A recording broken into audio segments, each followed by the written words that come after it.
una pregunta, Vito. Hace 17 años que un equipo italiano no gana la Champions League. ¿Cuáles son los factores que llevan a que no lo puedan ganar? ¿Qué hay? ¿Qué elementos hay en el camino del desarrollo de los equipos italianos que hace que hace 17 años no ganen una Champions? No, bueno, no es solo no ganar las Champions, ¿no? Sino es no participar a los mundiales tampoco.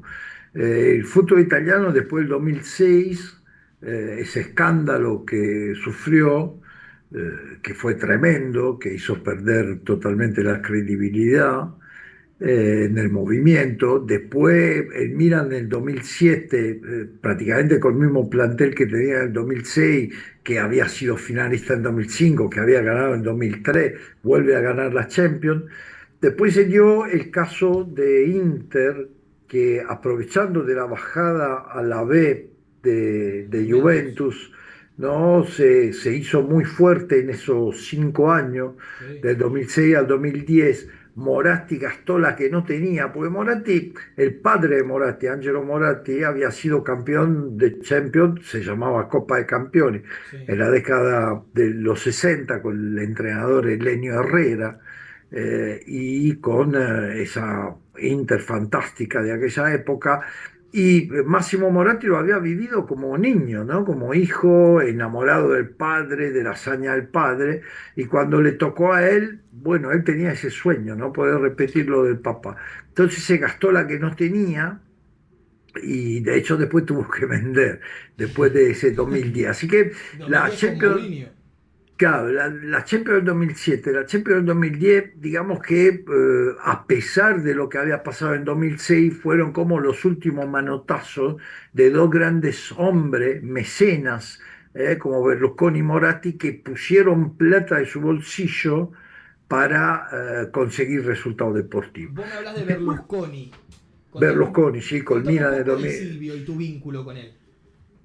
Bueno, Silvio Berlusconi ha sido para mí un extraordinario ser humano, un hombre realmente exitoso en todo lo que ha emprendido, primero como emprendedor de construcción, después cuando empezó en el mundo de la comunicación con las televisiones, y después con el Milan, que lo llevó al tope. El Milan ya tenía Champions ganadas, ya tenía Sí, sí. Intercontinentales ganadas, pero con Berlusconi llegó, digamos, al máximo de su nivel, y después se metió en política, y Fue primer ministro, realmente ¿no?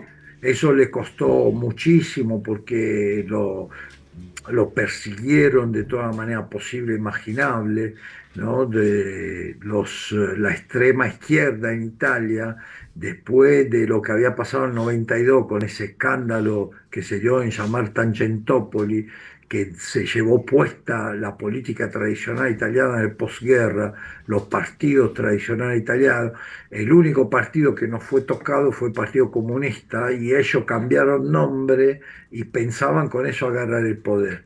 Y Berlusconi, claramente de hombre de bien, quiso impedir que Italia se transformara en un país comunista, y bajó en política, así de un día para el otro, en 3 meses prepararon la campaña y le ganó.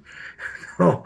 Bueno, y eso Claro. después provocó que una persecución judiciaria tremenda. Grave, grave. Además, tre- Berlusconi, uno de los hombres de mayor dinero de Italia, era Sí, una y figura pública muy fuerte. por ejemplo, tuvo que vender el Milan porque lo obligaron a pagar una multa de 650 millones de euros, ¿no? Que bueno, en ese momento era el único recurso, para eso se paga de contado. Trataban de hacerlo fundir. Wow.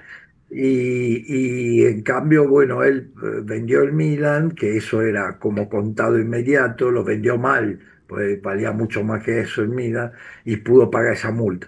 Y de ahí Milan no se recuperó. Pero volvemos a la pregunta original. La pregunta original era ¿por qué Italia no gana la Champions? ¿Por qué Italia no va al Mundial? Agrego yo.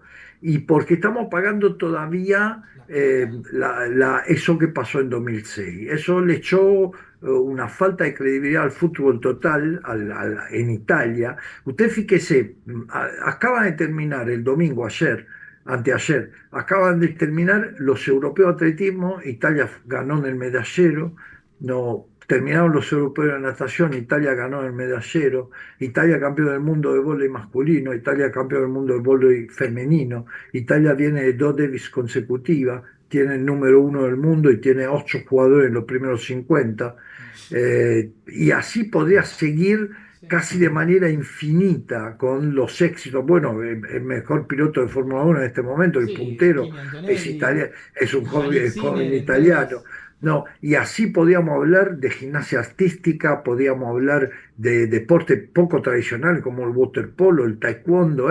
Italia sobresale en todos los deportes. Y justamente el fútbol y el ciclismo, que son los dos deportes tradicionales en Italia, ¿no? Lo más antiguo, con los más seguidores. Esos dos deportes están fallando. Y los dos deportes fueron involucrados en escándalos muy graves.